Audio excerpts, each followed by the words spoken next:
Good morning, students. My name is Priya, and today we are going to tackle IELTS reading in academic module. I know it is difficult, but not that difficult that you cannot score or you cannot tackle it without being too apprehensive about it. So, very simply, I will put it. IELTS is all about English. IELTS is all about being having good knowledge of English. So, reading also demands for good knowledge of English. There is a lot of not. It does not become difficult because of the language, because of, there is no sophisticated language used, but the style of writing is different from what students encounter in day-to-day life. So that is where it becomes difficult for students to go read between the lines and understand the meaning and actually get the correct answer.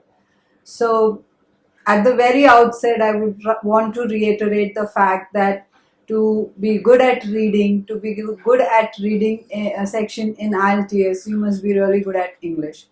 So a student can start reading a lot of materials, understanding sophisticated words, read when you're reading at home, or so there is a way. On the day of the exam, don't go for the meaning of the words which you don't understand. Just read through the passage. But at home, when you're practicing reading, I would request you to be conscious of each and every word that you're reading. Try to gather the meaning and try to gather the primary, secondary, and the tertiary meaning of the word. So it helps you to understand the rephrasing and the question and the passage. So what do I mean by rephrasing?